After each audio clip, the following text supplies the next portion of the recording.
Haciendo la reta, ¿por qué vos no? Alguien que pueda hablarnos de dónde ir a buscar votos es el señor Facu Cruz. ¿Cómo le va? ¿Cómo andan? Buen día, gracias por... No, a vos por venir siempre. Amigo de la casa. Ya. Me encanta decir eso. Sí. Me encanta decir eso. Facu, bueno, para los que no conocen voy a presentarlo. Politólogo, consultor, investigador independiente. Uno de los escritores del newsletter de Cenital que estuvo siguiendo un poco estas elecciones y los resultados provinciales también y tratando de hacer cuentas que tanto nos cuesta sacar, la verdad. De hecho, adelantamos las entregas. Claro, la semana todas. pasada había hay un debate a ver si salíamos como nota o como newsletter, etcétera. Y bueno, adelantamos el mío, el de Juano. Estuvo bárbaro. Sí. De hecho, muy bueno. Lo levantaron en un montón de lugares. En Pagni también lo mencionaron ayer. Sí. De hecho, es algo que Juan es muy humilde y es algo que él viene diciendo hace un montón. Y viene pensando hace un montón. Y voy a romper algún off que tuve con él. Pero son ideas que él me venía expresando ya en su momento y me parecían muy atinadas y ahora pudo bajarlas a papel. Bueno, una realidad también que está presente y que se manifestó, pero algo que él venía diciendo hace tiempo. Y después, bueno, Meg también adelantó el suyo y escribieron Nati Eruete y Ernesto Calvo como para cerrar algún balance de la semana. Recomiendo mucho Cenital, para los que venimos siguiéndolo ya hace años, diría, no sé cuánto tiempo tiene ya Cenital. ¿2020? Yo empecé 2021 claro. Y empezó 2020. 2020. Sí, llevamos 3 años y unos meses. Muy poquito antes de la pandemia fue. Claro, sí. fue para el Día del Periodista de 2020. Claro. Ahí fue el lanzamiento. Bien, perfecto. Bueno, justo. Recomendamos mucho, para mí, de los mejores análisis, todos los que leí en el Cenital esta semana, de Juan, de María Esperanza Casullo también, me gustó mucho. Y el tuyo particularmente, que es una cuenta que medio que no estaba dentro del análisis. Cristina venía hablando de un escenario de tercios y tu hipótesis es que es un escenario de cuartos. Es un escenario de cuartos, sí. Sí. Arranco yo. Desarrolle. No, porque tengo muchas dudas, pero quiero escucharte. ¿Por qué escenario de cuartos? Acá hay dos líneas para pensar. Primero, es verdad, los ausentes fueron un montón. 10.481.000 y monedas, más o menos. Mierda. Sí. ¿Es un número que alarma? Sí, es un número que tiene que preocupar porque va a ser así de acá en adelante, eso todavía no lo sabemos. Lo que sí sabemos desde el 83 hasta la fecha es que cada década cae entre el 5 y el 10% de la participación electoral. ¿Y nunca se recupera? En términos porcentuales, no. Okay. O sea, porque vos lo que tenés es una torta que vas dividiendo entre los que salen a votar y los que no. El tema es que esa torta cada 2 años es más grande. ¿Por qué? Porque entra más gente al padrón que la gente que sale. Bien. O sea, gente que o deja de ser ciudadana o gente que fallece, sería gente que sale del padrón, y gente que entra es gente que ya está en condiciones de votar o que se nacionaliza, etcétera, etcétera. Entonces la gente que entra es más que la gente que sale, con lo cual la torta es cada vez más grande. En términos numéricos, vos vas viendo elección tras elección y cada vez vota más gente. Claro. Porque el número de votantes sube. Lo que pasa es que no sube tanto con la cantidad de gente que entra. Claro, la participación. Exacto. Entonces lo que cae es el porcentaje. Lo que no sabemos es si los que, como ha ido subiendo el ausentismo, se ha ido cayendo la participación, son dos números que se ven en espejo. Si sube el ausentismo significa que baja la participación y viceversa. Lo que no sabemos es si los que no están yendo a votar son los nuevos votantes o hay gente que ya estaba en el padrón antes. De eso no tenemos idea. No hay data. Con lo cual, decir que por ahí que es el voto joven que no fue a votar, yo no lo puedo afirmar. No tengo información al respecto porque, esa información la tiene la Cámara Nacional Electoral, que es la que tiene el padrón y la que sabe quién fue a votar y quién no fue a votar. Y eso lleva tiempo a procesarlo y después también está en la voluntad de la Cámara salir a informar eso. No es información que se obtenga públicamente desagregado por distrito, municipio, etcétera. Ahora, ¿sí se puede hacer un desagregado por provincias? Sí, eso se puede hacer, pero siempre y cuando la Cámara decide publicar esos datos. Claro. Con lo cual lo que tenemos es, que subió el ausentismo respecto a elecciones anteriores. Pero si vos lo ves en la línea histórica, ha ido cayendo siempre entre 5 y 10% cada década.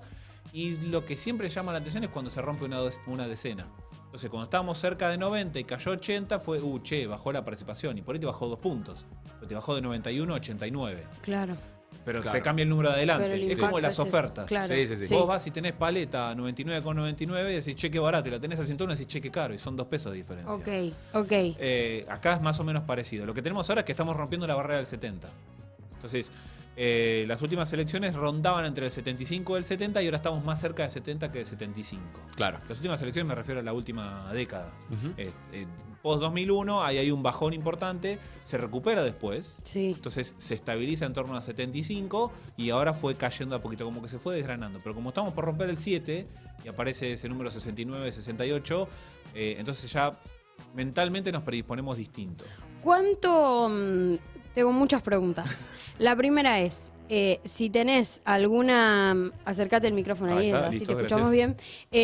La primera es, si vos tenés alguna cuenta o algún estudio que hable como de estos tiempos de participación, porque vos hablás como cada 10 años. Sí. Eso es un proceso que se consolida durante 10 años y para revertirlo, ¿cuál es el proceso? ¿O no hay? No, a ver, lo que ocurre es que la gente, y acá es donde aparece este cuarto que cambia la torta y dejan de ser 3/3 y pasan a ser 4/4. ¿Por qué? Porque ahora adquiere carácter que 10 millones, casi medio, no vayan a votar. ¿Por qué? Porque primero, el ausentismo salió primero. Nadie sacó más votos que los que no fueron a votar. De hecho, Javier Milei saca menos que los que no fueron a votar. Es como el triunfo del voto en blanco en el periodo proscripto. Exactamente, o el voto bronca en el 2001. Claro. ¿Por qué cobra relevancia? Cobra relevancia porque el resto no tiene más. Supongamos que vos tenías 10 millones de ausentes, pero tenías... El padrón estaba en 35 millones y ponerle que los otros 25 millones se distribuían en partes iguales o 13-12 o 10-15, etcétera. Entonces esos 10 millones de ausentes no aparecían en primer lugar, aparecían tercero. Claro, ahora están... Entonces ahora aparecen primeros. Si a eso le sumás un candidato como Javier Milei que habla en contra del sistema político, habla en contra del sistema económico, habla en contra del sistema en general y expresa esa bronca contra el sistema, y a eso le sumás casi 10 millones y medio de argentinos y argentinas que no fueron a votar, entonces, sumando ambos pedazos, tenés una porción relevante de la sociedad que o no se está sintiendo interesada en participar de un proceso electoral, que tiene candidatos en todo el espectro ideológico, desde la izquierda hasta la derecha. Entonces, ninguno les interesa, pero sumado también a un candidato que tenés que expresa el descontento que tenés generalizado con todo. Por eso los ausentes ahí cobran importancia y ese cuarto se vuelve importante. Y en términos históricos, que era lo que mencionabas antes, vos, si juntás, digo nosotros porque es parte de un estudio que hicimos en el Centro de Investigación para la Calidad Democrática, que es un centro de estudios que dirigimos con Tommy Aguerri y Malena Mañasco, y con el equipo de investigación que lidera Sebastián Parnés y un grupo de estudiantes y graduados recientes que nos ayudaron a procesar mucha de esta data. Juntamos toda la participación electoral provincia por provincia desde el retorno a la democracia hasta la fecha. Entonces, vos tenés una elección nacional, entonces tenés un dato nacional, pero después tenés también el dato de esa elección nacional en cada provincia. Sí. Entonces, por elección nacional tenés 25 datos. 24 más el dato nacional. A eso le sumás todas las elecciones provinciales. A eso le sumás las elecciones a convencionales constituyentes del 94. A eso le sumás las elecciones convencionales provinciales y tenés 800 elecciones. Mierda. Más o menos. Un montón de datos. Bien. Un Excel muy lindo. Un Excel muy largo, muy largo. Y lo que hicimos fue, todos esos datos los juntamos, los pusimos en un gráfico y pusimos en espejo la participación y el ausentismo. Y esta progresión que les decía se ve porque la participación va cayendo, la línea de tendencia va de a poquito bajando así, y todos los datos de la participación año a año van apareciendo más cerca de la mitad, si fuera el 50%. Y el ausentismo pasa en espejo, empieza a crecer de a poquito, pero es algo que va progresivo, en cada década. Entonces ahí es donde sacamos más o menos entre el 5 y el 10% por década que cae la participación, ergo sube el ausentismo y ahora estaríamos en elecciones en torno al 70%. ¿Podemos volver a tener el 75%? Sí. Cuando sube la participación, cuando generalmente en contextos de crisis suele caer la participación, la gente está más descontenta porque no está conforme con las candidaturas que se presentan, porque no está de acuerdo con cómo se van tomando decisiones. Aparece algo que es terrible para la disputa política y para la democracia, que son todo lo mismo. Claro. En realidad, si uno se pone a ver propuestas, campañas, caras, programas, trayectoria, te das cuenta que no son todo lo mismo. Pero que la gente sienta que son todos los mismos es preocupante. Frustración. Y frustración. Claro. Entonces es ¿para qué voy a ir a votar si no va a cambiar nada? Y eso es lo peor que le puede pasar a una democracia. Y no sé si estamos completamente en esa situación, que es una situación bastante parecida a 2001, pero estamos en una situación que nos acerca bastante, porque bueno, el primer dato que surge es estos 10,5 millones de argentinos y argentinas que no fueron a votar, además teniendo también a un personaje como Javier Milei que expresa son todos lo mismo, votenme a mí que soy distinto. Yo quería, ¿tenés alguna pregunta? No. Porque me interesa como la conversación de poder atar estos datos y este análisis sobre el ausentismo a la oferta electoral. Claro. Vos hablabas de, bueno, hay casi un 30 más, ¿qué porcentaje no fue a votar? ¿10%? Que no fue a votar Sí. el 30,3 sobre el total del padrón. Casi 60% 30,4. del padrón elige el antisistema, digamos. Elige no sé si Claro. mezclar a Milei con Sí. este ausentismo. Me cuesta, porque lo que pienso y la duda que me surge es si Milei representa una oferta electoral en el plano institucional de la democracia o si es algo realmente outsider que no se puede explicar por el mismo sistema democrático argentino. No sé si se entiende. No, se entiende. Mira, lo que decías es justo este gráfico, vamos a aprovechar a mostrar el machete. ¿Querés mostrarlo ahí ¿Ah, sí? en la cámara? Así lo vemos. Ahí estamos. Sí, Ahí lo estamos, que justo. Es justo la mitad del gráfico que es los ausentes y con Milei. Claro. Es justo parte de la Argentina en dos. Entonces tenés la mitad del país o que votó a Milei, que expresaría este descontento, y la otra mitad que no estaba convencida de Milei y no fue a votar. Entonces tenés una porción muy importante que está enojado con todos los demás. O descontento con todos los demás, o no les interesa a todos los demás, o no le interesa lo que está ocurriendo. Ahí lo estamos viendo. Exactamente. Y es justo eso lo que sobre lo que hay que Laburar. hay que laburar, hay que trabajar, hay que preocuparse por qué. Porque yo considero que Javier Milei es un outsider. Ahí, o sea, yo en eso coincido con Juano. Tiene eso de Trump, porque Trump venía de afuera. Por la lógica política norteamericana, tiene que ganar la nominación en uno de los dos partidos tradicionales, entonces juega por adentro, pero es alguien de afuera. El sistema lo obliga a eso. El sistema le obliga a eso. Y es distinto de Bolsonaro, que antes de ser presidente fue diputado federal durante 30 años. Claro.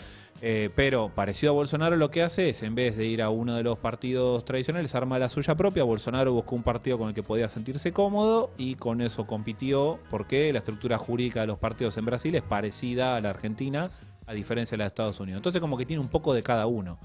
Pero es un candidato outsider. ¿Por qué? Porque solo tiene 2 años como diputado nacional. Hizo su carrera profesional en términos mediáticos y académicos. No de gestión, claro. No de gestión, no gestionó. De hecho, los 2 años como diputado nacional, y hubo mucho debate sobre todo eso, ¿no? De qué hizo estos 2 años como diputado nacional. Participó de discusiones, pero no hubo construcción de política pública desde su banca. Entonces, es la expresión de que hay algo que el sistema no estaría resolviendo. Lo que sí tiene Argentina es, y es a diferencia de 2003, un mecanismo de reglas que hace que todo esto se procese en distintas etapas. Si no, la elección del hace 2 domingos de hecho, la más parecida que hemos tenido en 2003, por la distribución de votos que hubo entre los primeros candidatos. Si vos agarrás 2003, en la que sale Menem primero, Néstor segundo, López Murphy tercero, Rodríguez A cuarto, Elisa Carrió quinta, y vos agarrás los 5 candidatos tomados por candidaturas, no por espacio político, Milei, Massa, Bullrich, Larreta y Grabois, más o menos los porcentajes te daban parecidos. Claro. Entonces bastante parecido a eso. Lo que pasa, como tuviste una elección primaria, donde se definieron las candidaturas, y ahora vas para la primera vuelta, entonces de a poco el comportamiento electoral va procesando en distintos tiempos. Claro. Si hubiera sido como 2003, esto hubiera sido la primera vuelta y ya habría 2 candidatos en balotaje. Claro. Cierto. Ay, Dios mío. Eso es otro elemento para hablar bien de las PASO. Sí. No, claro, hablando de eso, porque me interesa pensar, viste que se dice mucho, ninguna sociedad se suicida a sí misma, como tratando de justificar de que, nadie va a salir a votar a Milei porque saben lo que significa, o por lo menos, agarró un shock de miedo sobre el programa político económico que viene planteando desde antes de las PASO, ¿no? Porque ahora se está alejando un poco de esa línea. La pregunta es si el sistema democrático argentino tiene, bueno, vos hablabas de las PASO, pero tiene redes de contención institucionales, lo decía Malamud también el otro día, ¿no? De la posibilidad de una gestión tan igual a la que él plantea en términos de campaña. O sea, ¿hay forma de contener institucionalmente y democráticamente que cualquiera puede venir a hacer cualquier cosa? Porque me parece que Macri demostró que se podía bastante. O sea, hay anticuerpos. Ese sistema tiene anticuerpos en forma de reglas y de leyes que generen esa compensación. Bueno, a los politólogos nos encanta hablar de los checks and balances, ¿no? De los contrapesos, de los pesos y contrapesos que escuchamos desde el primer año de la carrera. ¿El sistema institucional tiene ese diseño? Sí. Lo que ocurre es que muchas veces esos pesos y contrapesos también van siguiendo el humor popular. No digo que es algo que vaya a pasar, pero imaginemos una situación en donde Milei es presidente, no tiene mayoría en el Congreso y toma la decisión de convocar a un referéndum para tomar una decisión. Sí. Y no puede porque constitucionalmente no puede convocar un referéndum sobre esa cuestión. Sí. ¿Quién tendría que intervenir ahí? La justicia. La Corte Suprema de Justicia. Entonces, vos decís, bueno, sí, normativamente está planteado. Claro. Y después habrá que ver si la Corte Suprema de Justicia toma la decisión para hacerlo. Yo no estoy diciendo que no lo va a hacer, pero uno por ahí agarra la historia hacia atrás y dice, che, acá tendría que haber intervenido y no intervino, acá no tendría que haberse metido y se metió. Porque también tenés esto, la Corte, y esto no es por ponerme a la Corte Suprema de Justicia en contra, no es mi intención para nada, pero después del 2001 se vio un comportamiento mucho en la Corte de prestar mucha atención al clima popular. Claro. Hubo ahí un cambio de actitud, ¿no? La Corte Adicta de los 90 acompañaba mucho el proceso político, pero después del 2001, en donde, la justicia fue un actor partícipe de las decisiones en torno a los depósitos, y se puteaba a los bancos, se puteaba a los medios y se puteaba a los jueces que habían avalado esas decisiones, acompañando decisiones que también había tomado el gobierno en ese momento. A partir de ahí empezó a aparecer también a ver qué clima popular siente la Corte y para dónde va. Entonces yo creo que va a depender mucho de eso. Normativamente está planteado para que se generen esos contrapesos y esos equilibrios. Sí, institucionalmente está planteado. Pero las instituciones terminan siempre llenándose con personas, con dirigentes que, viniendo de cualquiera de los tres poderes que vengan, tienen también sus propias percepciones. Entonces, yo creo que ahí hay que ver con qué Argentina se encuentra una eventual presidencia de Javier Milei. Lo que sí queda claro es, en esta campaña y después cuando uno va escuchando a su electorado, es que quiere hacer cambios sin importar el costo y sobre todo que si hay algún límite que ese cambio no se pueda hacer, que se va a avanzar igual. Entonces ahí yo veo mucha similitud entre eso y la designación por decreto de los dos jueces de la Corte Suprema de Justicia de Mauricio Macri. ¿Esto se puede hacer? Sí. ¿Es cuestionable? Sí. ¿Tuvo una duda sobre la legitimidad? Sí, es cierto. Pero se designó dos presidentes de Corte Suprema de Justicia en comisión. Estaba la regla ahí que se permitía, encontraron ese hueco y avanzaron igual.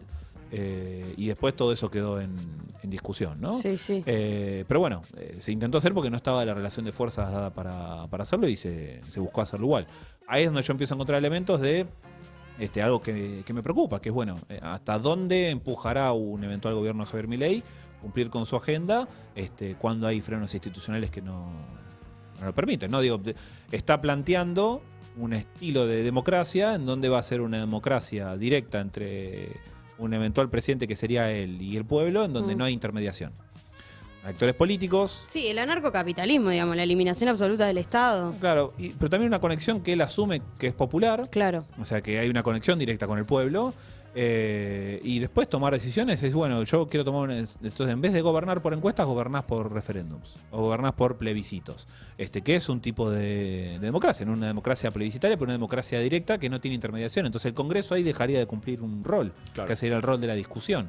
Porque si hay algo en donde queda claro es que él no cree en la democracia de partidos y en los mecanismos representativos. Sí. De hecho, quedó clarísimo en cómo construyeron y armaron las listas, ¿no? Sí, hay un tema también que pienso, que es que indudablemente Milei y su programa de este plebiscito abierto constante no podría tener lugar en una democracia que funcione concretamente, ¿no? Donde los poderes, donde el Congreso se junte y sancione leyes, o donde el Poder Judicial sea ágil, como que también hay algo de que no es pienso, ¿no? Como Milei no se creó hace 2 años y es como la gesta o la representación de una crisis, no solo de representación política, sino también de la crisis de las instituciones propiamente dichas. Sí, a mí me gusta más pensarlo como que entró crisis un modelo de construcción política y de disputa por el poder político, en donde hasta ahora veníamos acostumbrados al bicoalicionismo, ¿no? 2 grandes coaliciones que tenían en su interior tensiones internas, una parte más centrista, otra parte más a la izquierda en una parte más centrista, otra parte más a la derecha en otra, y eso estaba procesando, las disputas entre dirigentes y las preferencias de la ciudadanía. Esa forma de disputa política entró en crisis. ¿Por qué? Porque entre medio, de hecho no apareció por el medio, pero sí apareció por la derecha, un espacio político que salió a cuestionar a ambos y que le robó votos a ambos. O sea, le robó, está mal planteado, le comió una base electoral a 2 espacios políticos. Si vas a ver los datos, Milei entró muy fuerte en Mendoza, Santa Fe y Córdoba, que era la zona de influencia de Juntos por el Cambio. De hecho, Córdoba, Juntos por el Cambio, perdió 20% de sus votos que había obtenido en 2019, en donde había hecho Juntos por el Cambio una mala elección en esa primaria, pero Córdoba perdió 20 puntos. Es un montón, porque es el segundo electorado más grande del país, y es una provincia que se había empezado a convertir como un bastión cambiemita. Sí. Y después, cuando vas a ver el peronismo, al peronismo le comió mucho en el sur y mucho en el noroeste. En el noreste, el peronismo salvó la ropa, y en provincia de Buenos Aires. Entonces, hoy tenés como que los 3 candidatos, cada uno tiene su zona de influencia. El peronismo quedó con la provincia de Buenos Aires, el noreste y una parte de la Mesopotamia como bastiones fuertes. En el noroeste y en el sur entró Milei, y también entró en la franja central, que esa la perdió Cambiemos. Entonces ahora tenés una situación de mucho empate entre los 3. O sea, fue a comerle base electoral a los 2. De hecho, hay un laburo muy interesante que hicieron Juan Ibelvis y Antonio Milanese de Betalab, no sé si lo vieron, donde analizaron la matanza y derriban 3 mitos de Javier Milei: de que lo votan los ricos, de que le comió votos solo a Cambiemos, y de que lo votan los jóvenes. Y que lo votan los jóvenes. Y en realidad lo que vos tenés es que, por ejemplo, respecto del sector económico, lo miden por el precio del metro cuadrado donde viven, ¿no? Entonces, lo votó gente que tiene un precio de metro cuadrado muy barato o un precio de metro cuadrado muy caro. Entonces significa que hay clase baja, media y alta que lo votó a Milei. En términos de la edad, lo votan jóvenes de franja etaria media y adultos mayores. Y después, en términos de a quienes votaron la elección anterior, lo votan tanto votantes de Cambiemos como de... Claro, es como una incógnita. Como de Unión por la Patria, o Frente de Todos. Entonces es transversal a todos. Y ahí es donde me parece que va a tener su principal desafío en un eventual gobierno.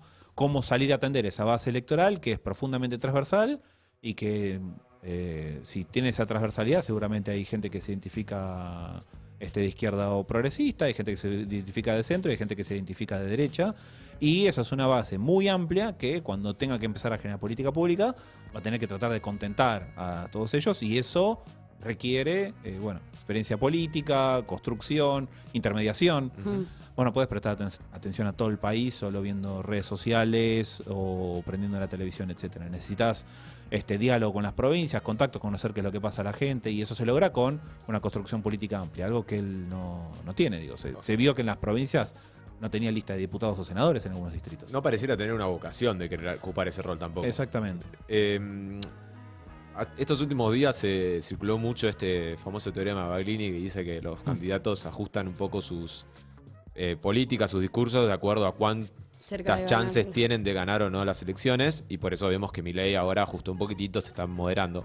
Me pregunto si no puede pasar algo parecido con el electorado, el teorema de Baglini. De si hay alguien que cuanto más cerca está su candidato de ganar, dice como, bueno, pará, yo no sé si...